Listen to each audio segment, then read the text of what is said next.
Hi, my name is Dana Arnett, co-host of Wicked Marketing, along with my partner, Carlos Sapene.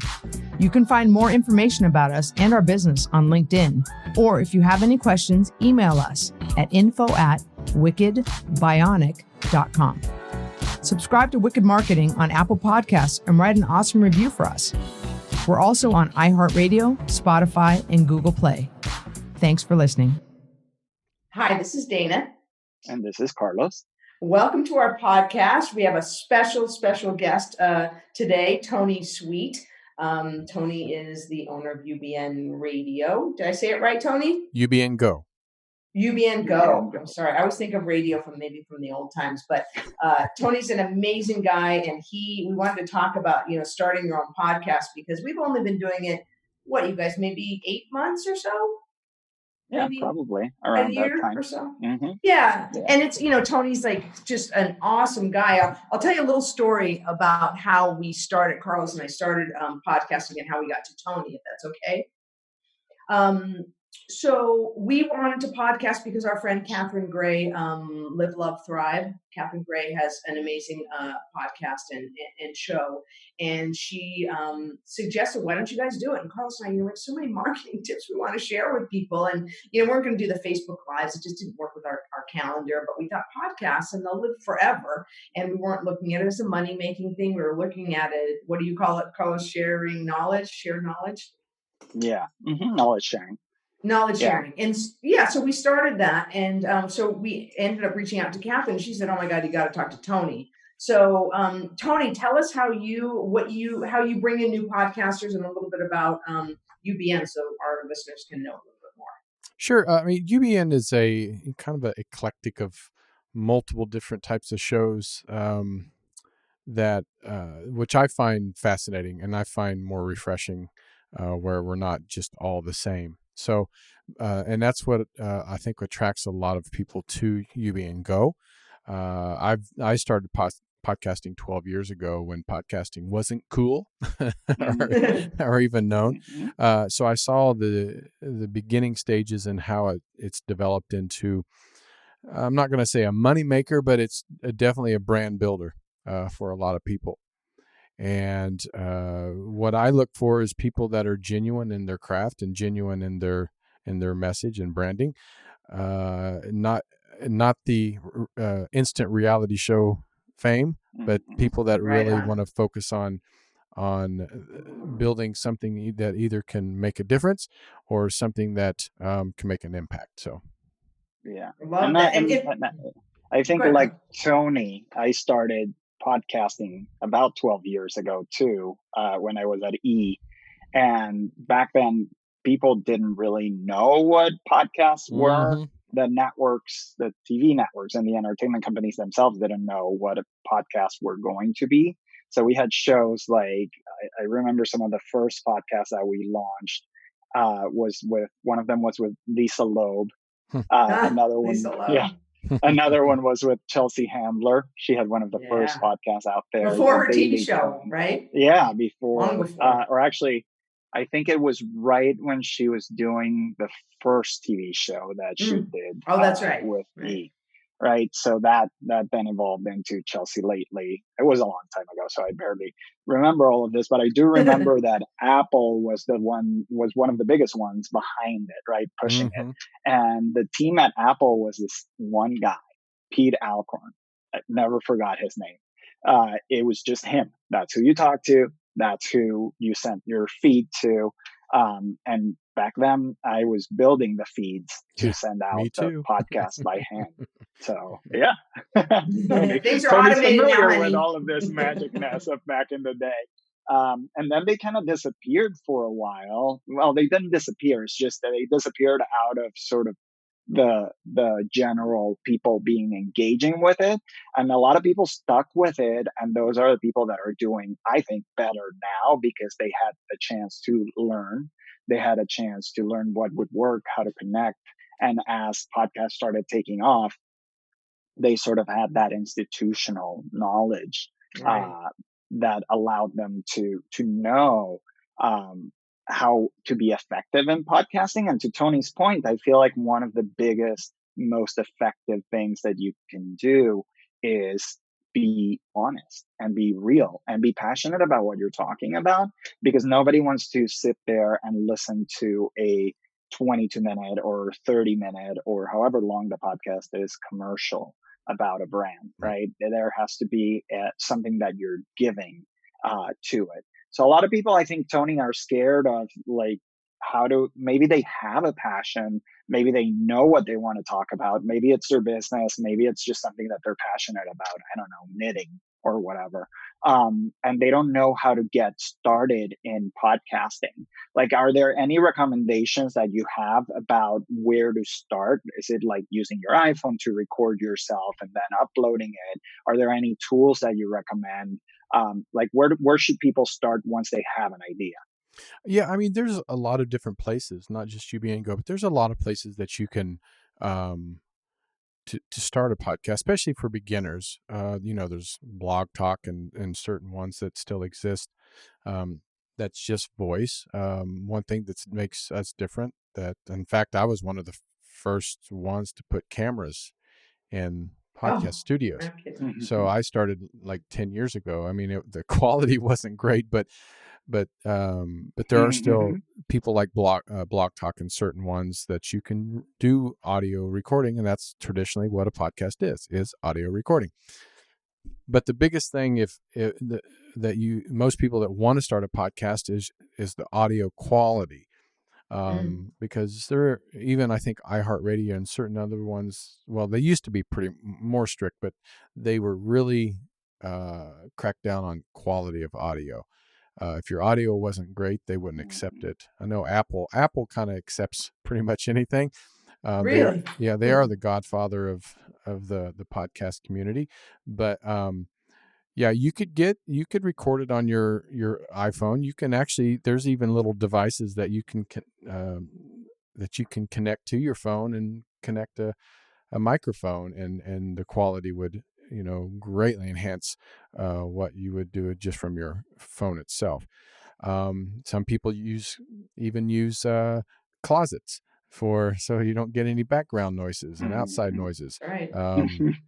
I've heard of closeted or closet podcast or something like that, because they do it from inside. Oh no! Okay, that's capitalizing on something right, great. Well, and right. Tony, to your point, we used to come in, so that people know, we used to come into Tony's studio in Burbank, California, and Carlos and I would record there. And then the virus, came around, and so we were under stay-at-home orders, and I would be in my garage, and Carlos would be at his house, miles away. And now I'm recording actually off my AirPod. Carlos has his AirPod on, and Tony's in the studio recording us. So, and the quality's good because we're both in very dead rooms. We're all in very dead rooms. So it is possible, and I don't think we've necessarily lost the quality. Yeah, and the equipment now compared to what it used to be, like Carlos says, when we started 12 years ago, you did have to build the back end of your podcast yourself and create a feed for pretty much every individual show, which was, I mean, it was a lot of work. And I think if it was that way now, I don't think you would see the amount of podcast out there, because now there are a lot of podcasts out there, and I'm sure we'll get to the point of being unique, because there are a lot of competition. So equipment has become more reasonable. So many different platforms have become user friendly to create your RSS feed, is what it is, and to send out to the Apples and the Spotifys and the Googles and iHearts and stuff like that. But I would say always just, you can take some classes. There's a lot of conventions that have developed now, and there's a lot of platforms that are reasonably priced. There are some that are a lot more expensive, but I would do your homework and research of trying to find one that's more user friendly for you. If you're a more detailed person and you like a little more challenge, then there's those options out there for you too. Tony, what would you say, because you have such a wide variety on UBN? That's what I love about you. You have so many different genres and topics by your podcasters. Give me like 3 or 4 that are different that you would say that are some of your popular shows. Well, I mean, I'm just going to use mine. It's not to give me a plug, but like even my show, Truth Be Told, I started off as an entertainment show. I started No off kidding. well. In fact, I started off as really one of the first gay Christian podcasts. Really? Yeah, Oh, that's great. and that's what made my show become pretty popular very quickly, which shocked me because I was so unique. I did the entertainment show for many years, and this was the example of what I was talking about, is trying to find what unique. I was very genuine, but after 8 years and almost 900 episodes, Wow. I realized that I was of a certain age. I didn't go to movies as much. I didn't watch TV as much, and so pretty much the entertainment industry, I didn't know a lot of these people that I was interviewing. So I thought, Oh, I'm going to step down and find something else that I am passionate about and love to do, and I'm going to let these young people have the entertainment, because there's so much entertainment podcast out there now. It's just, it's can't even believe. So I started. It's called Truth Be Told. It's a paranormal, UFO, conspiracy theories type of show, and I think that's my passion. That's great. And that was a pivot, Tony. it That was was a good. That was a good. That was a real. I think that was literally a 180. But right. hey, It was 180, but still it's entertainment. So I mean, it's in a way it's entertainment, just a different true, genre. true. And of course, then Ancient Aliens and all that stuff came out, and it become more. But like I said, we have other shows that from LGBT. But like I said, when I tell people, I said try not to be like everyone else. I've had people go, I want to be like Howard Stern. No, you don't. Because they're always going to compare. It's like me saying I'm going to sing like Whitney Houston. I'm not going to sound like Whitney Houston. They're going to compare me to every time I sing her songs. And tell you how much you suck. Yeah. So be unique, find your own niche, find your own way of expressing and your passion. Some people, like I said, some people say, I'm a great talker. Well, it doesn't mean you're a great interviewer. Doesn't mean you're a great listener. So that's something that you need to, kind of build that craft around being a great listener. Because sometimes the host doesn't have to say hardly a word, but if you get the right guest to ask the great questions to, and let them let them shine, that's what makes a great podcast. Right. That's great. Yes, and your experience, and you said a really good point. I love that. What YouTube has an education for everything, and that's certainly of it. Like that's a real fundamental. That's not a technical thing that you're saying. That's a real fundamental. Like, boy, that's something that I need to learn and see if I can do that. If I Right. can be a good interviewer or be a good talker, and record yourself too. I'm sure is a really helpful thing, just to do a show by yourself on your phone and listen to it back and see if that feels good, or have some friends listen to it and Yeah. see what that sounds like. And just to be Well, and honest, I think that so what? no, I was going to Go say, ahead, and to be honest, that's your friends and family. But unless you come into a podcast with already a huge following, if you're a popular singer or a reality star or an actress or a motivational speaker, and you already have an audience. But if you don't have an audience at the beginning, doesn't mean you can't. Just like me, I didn't have an audience. We didn't. You didn't either. It's the consistency of doing a podcast, because a lot of people like, oh, I'll do one once a month. Nowadays, once a month is kind of the kiss of death. You have to be consistent, just like a TV show. If you ever noticed back in the day, this is kind of going back old school, 70s, 80s, even 90s. If a popular TV show was on for 8 years and they went from Wednesday at 7 till Friday at 10 or 9, Kiss of death. Kiss of it's on death. its way out. I remember that because we didn't know how to follow. Like, Right. we didn't know how to follow that to another. Like, we just didn't know. Right. Nobody knew how to manage that, and that was long before on-demand viewing. Right. Right. And so that's the thing, is being consistent, because consistency and is very important of building your audience, and your friends and family might be your first audience.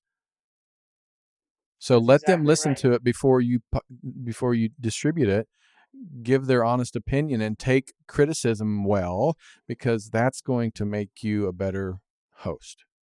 Yes. That's great advice, Tony. Really great advice. And you really are an expert at it, and you have the sexiest voice Why, thank for you. radio. Yes. And I love it. I love it. And it's real. It's just so good, Tony. We both, Carlos and I both admire you so much. And the fact that you have given a platform to so many unique brands and people. And it's so great. And if people want to find you or just want a little bit more about UBN Go, how do they find you? Well, they can go to ubngo.com and check out all of our shows. I'd love for people to listen to all of our shows, but of course, you could find Wicked Marketing, UBN Go. And also, you can email me, tsweet@ubngo.com. If you have any questions or want to have a podcast, please email me. I'd love to hear from you guys. Best guy ever. I think that's also part of it, right? That some of the listeners that we have, I'm sure, are people that have sort of mid-size or larger businesses that don't have the either wherewithal or the staff to support a podcast, but they are passionate and they do feel like this is a way that they can use to connect with their community. So going places like UBN Go, like we did, right? Even though I knew how to build the feed, I wanted to talk to an expert because at the end of the day, this is our business, right? We're talking about our business, we're talking about our passion, but it is our business. So we want to be well represented. We wanted to have the backing of someone that knew well how to do these things and how to approach it. So Tony and his organization is the perfect place for people like that, where they have the studios here in LA and Burbank. If you are serious about it and you are a business person and you have the marketing budget that you can, that you're serious enough about it, then places like that open it up for you to not only not have to worry about having the technology, but also tapping into the expertise of people that have been doing this forever, that can help you learn how to navigate this world. And it's virtual. I mean, you can check in right everywhere. And the one thing we didn't mention is, and something that Carlos and I had no idea how to do that Tony does, is basically Tony's, other part of it, besides recording all of us and giving us a platform, is distributing it on iHeart and Apple and every possible platform where anyone streams their music or their content, is where Tony puts it out there for you so that you can be found, right? People can listen to you and subscribe. Yeah. That was a big piece. So at the end, I think that what we're saying is really, this is another vehicle for you to get your brand out there, because your brand is not only your product or service. Your brand is you, right? So people connect with people more than they connect with products or services, right? And you could have the best service in the world, but if you have the worst people behind it, people are just not going to connect with it. So a podcast is a way for you to get your voice out there, to get people to know what you're passionate about. And it doesn't have to be exactly tied to your business. Like Tony was saying, where he used to be passionate about entertainment, he grew into something else as a passion. And that's what his show is. And it resonates. And it really resonates. And it connects with people. So thank you, Tony. That was thank really you, Tony. Thank you for having me on the show. I know. And thank you so much. And thank you for all that you do for us. We really appreciate First it. Guest. Tony. First guest. Yes. I feel all these honored. months later. Carl, that's the thing. When you do it on your own, you just keep talking to each other. When you have a partner like Carlos and I do, we're like, oh, maybe we should invite somebody to come and talk with us. So we've been talking about inviting. Thank you for Tony, our virgin launch of guests. So thanks so much. And everybody out there, stay well and definitely reach out to Tony. Thank you. You can't say that too often anymore. That was my first. All the best. Thanks, Tony. Thanks, Thank Tony. you. Thank you for listening today. Don't forget to subscribe to and share Wicked Marketing on Apple Podcasts and write an awesome review for us. We are also on iHeartRadio, Spotify, and Google Play. See you next time.